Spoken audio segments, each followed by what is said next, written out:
Yo, j'espère que vous allez bien.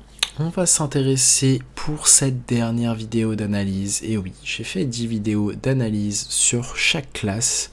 Et on va s'intéresser cette fois-ci sur la classe Demon Hunter. On va voir ensemble toutes les cartes qui partent, toutes les cartes qui restent et toutes les cartes qui vont arriver. Et on peut voir que la quête a de quoi rester très forte et les nagas ont de quoi vraiment être très forts en DH. On a de très belles cartes. On va analyser ensemble la méta et les synergies. Donc commençons par les cartes de DH qui vont partir. Donc celles qu'on va voir partir en wild. On a donc, il ne faut pas se fier à ce que vous voyez ici. Donc il y a le Spectral Sight et Runner. En fait, c'est des cartes qui vont partir, mais en même temps, vu que le DH est arrivé un peu plus tard que les autres classes, ces cartes en fait ont été intégrées dans le set fondamental. Donc on va les enlever car ces cartes vont indirectement rester. Donc, vous pouvez les décrafter pour pas cher certes, mais vous pouvez, car si vous voyez le corset, ces cartes sont bien ici et on ne peut pas les décrafter et elles ne vont pas partir. Donc voilà. Les cartes également qui vont rester, on s'intéressera juste après avoir vu ce qui va partir. Donc l'étude va partir, très bonne carte hein, l'étude. Double Jump va partir, qui permettait de piocher le crâne, le plané va également partir. On a l'archétype Soul Fragment qui était joué au tout début de DH avec la 5-5 Malicia qui permettait de faire un gros board, avec la 5-5 qui donnait plus 5 d'attaque à votre héros et détruisait un fragment dans le deck. Donc voilà, on avait des archétypes, on a plein de démons, tous les démons late game qui ne vont plus être dans le standard tout simplement, qui vont rotate. Le Zei qui permettait de dupliquer et faire des bêtises contre les decks un peu lents comme Guerrier Control. Le démon à 5 de mana qui pareil va rotate, donc on a beaucoup de démons qui rotate. Stellina qui était une carte qu'on aimait bien découvrir va rotate. La 3-3 en Hunter, enfin DH Defrattle va partir, bon c'est pas une grosse perte. Le Kane également était très joué au début, voilà, qui avait été nerf, qui maintenant est une 3, enfin quand elle n'avait pas été nerf c'était une 3-5 initialement, puis ils l'ont passé à 3-4 parce que le body était trop gros. Iginote également va partir, la 4-1 qui a été jouée en aggro va partir, le sort à 3 a été également joué en DH un peu arme, un peu soul fragment tout simplement. Immolation était une très bonne AO, va partir, l'acrobatics très très bien en Hunter, enfin en DH Quest va partir également, donc l'étude c'était une très bonne carte, Double Jump aussi, donc on va perdre des bonnes cartes hein. Le deck Quest va rester, mais on perd des très bonnes cartes malheureusement. On s'intéresse maintenant aux cartes qui vont rester, et on a donc toute cette liste de cartes qui vont rester et qui ont été jouables. Donc là je mets vraiment toutes les cartes qui ont été jouées à un moment donné. On a la Quest qui va rester jouable, la Fury avec évidemment Jace, donc on a de quoi faire des choses avec Jace. Jace sera encore très fort, Chaos Strike va rester, donc une très bonne carte de Fel. L'A-Beam va également rester, même si on perd le sort à 1 avec Hidginode, donc qui nous permettait de faire les OTK. On va quand même avoir du potentiel de cartes. L'Legendary Inquisitor va également rester, donc voilà, dans un deck potentiellement Defrattle de DH, on a quand même le package Defrattle et je pense que l'archétype sera jouable. Brut va également rester. On a toujours Need for Greed qui va permettre de faire des choses, de faire la quest tout simplement, plus facilement, ou juste de piocher tout simplement dans un archétype sans quest. La sentinelle va être encore présente dans un archétype potentiel de Kazakusan, comme on a connu. Le Felberage paraît très bien avec Jace, va rester. La 1-1, le sort 1-1 pardon, qui va invoquer 2-1-1, 3-1-1 si vous avez 5 de mana et 4-1-1 si vous avez plus. Voilà, l'archétype un petit peu aggro qui va aller avec Kurtrus vu qu'on perd le sort à 7 et la 2-3 pour 2 qui permettait de faire un OTK en fait. Là du coup ça revient à faire un soft, c'est plus un OTK en fait, c'est juste par le board, vous allez avoir Jace, enfin Kurtrus en finisher et rentrer beaucoup de dégâts si vous avez un board aggro qui stick tout simplement. Donc voilà, le package Defrattle qui reste, le drop 2 qui est pas mal, Chaos Leech donc voilà qui va rester. Lion Frenzy, ça va être sans doute un peu moins fort si on peut pas piocher autant, du fait de la perte de Double Jump, du fait de la perte de Clyde notamment. Donc c'est des très bonnes cartes qui sont perdues et qui font que vous n'avez pas moyen de reshuffle votre main dans le deck malheureusement. Donc voilà, c'est pour ça que le deck quest va perdre un peu en potentiel, mais on va voir que ça peut laisser place à de nouveaux archétypes. Il est temps que les choses changent, et on peut pas garder 2 ans toujours les mêmes archétypes, donc c'est normal. Donc le Felforger, pareil, très bonne carte avec Jace. Tout simplement le Kurtrus, qui était une bonne carte qu'on aimait bien découvrir de temps en temps contre aggro, avec étude, mais voilà, maintenant il n'y a plus d'études. Persistent Plaidler, ça synergise avec l'arme à 1 évidemment, et on a fait le tour, on a le drop 8 et potentiellement ce sort à 6 qui permettrait de jouer un DH big. On va s'intéresser maintenant aux nouvelles cartes qui vont arriver pour DH. Donc voici les nouvelles cartes de DH qui arrivent.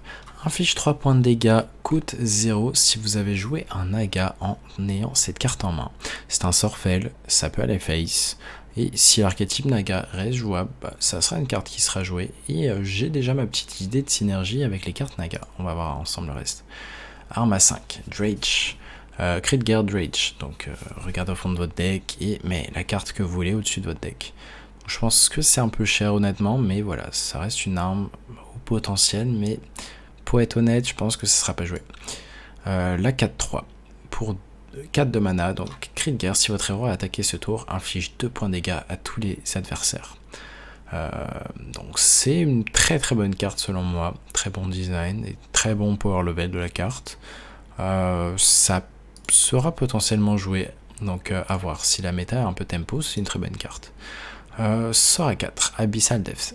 Pioche les 2 serviteurs au plus bas coût de votre deck. Donc pour moi, ça va être une carte qui peut être pertinente si justement on joue des serviteurs, on joue peu de serviteurs. Ça revient à vraiment à jouer peu de serviteurs dans le deck et du coup d'imaginer des synergies avec. J'ai pas encore eu le temps de vraiment faire les liens avec les synergies qu'on peut avoir, mais je pense que ça sera une carte pas très jouée pour le coup au début.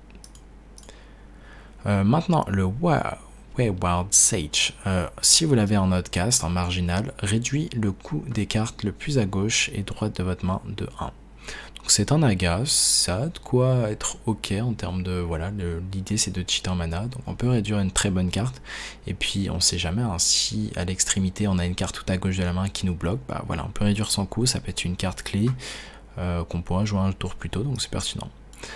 Maintenant, le Koliskar Commander, et c'est une des cartes pour moi qui a un beau potentiel pour potentiellement, on remplace les cartes d'avant, maintenant il faut vraiment des nouveaux archétypes. Taunt, Critgear, si vous avez joué 3 sorts en ayant cette carte en main, invoque 2 copies de ça. Et là, imaginons qu'on soit sous quête, et que du coup, voilà, on ait pu réduire le coût de cette carte, qu'elle coûte 5 de mana. Imaginons que sur le tour 5, on arrive à jouer cette carte, ça fait 3 de 6 tout simplement. Et je trouve que voilà, avec les Nagas, on a moyen de vraiment remplacer et d'avoir un petit peu un archétype quest potentiellement, ou même sans quest, à voir. Mais voilà, on a des cartes puissantes et ça fait quand même 6, 18 de stats pour 6 de mana, voire 5 si vous êtes sous quest. Et imaginons que vous soyez sous quest, voilà, vous avez moyen vraiment de piocher plein de cartes avec la 5-4 et tout, et de jouer ça pour 3 de mana, ou 4 de mana plutôt. Donc voilà, il y a du potentiel. Ensuite, Lady Sterno, immune quand ce serviteur attaque, il est immunisé, et après que vous ayez lancé un sort, attaque le serviteur avec le moins d'HP.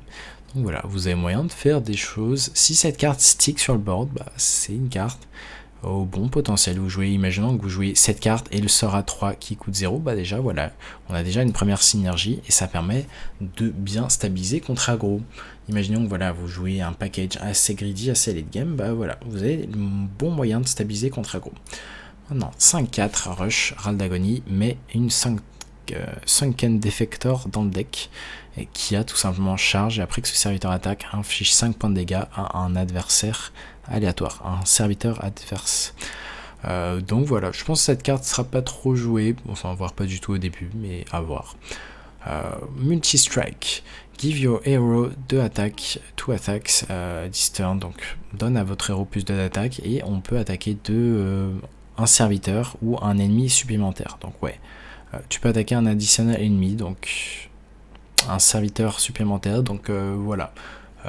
Je pense que c'est une carte qui peut être ok parce que les 2 d'attaque à ton héros, tu peux attaquer face et pour moi ensuite un serviteur. Après peut-être que je me trompe et qu'il faut juste attaquer 2 serviteurs, mais je le vois comme ça. Du coup c'est une carte supplémentaire pour Jace en fait, donc voilà, une carte de beurre supplémentaire. Maintenant on s'intéresse au Colosse.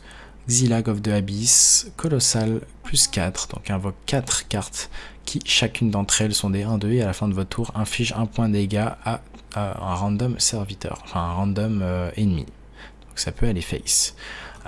Au début de votre tour, augmente les dégâts infligés par les Xylag, donc les petites 1-2. Donc imaginons que votre adversaire ne les ait pas gérés, bah, ça va faire 2 chacun. Donc voilà, ça va monter, ça va monter.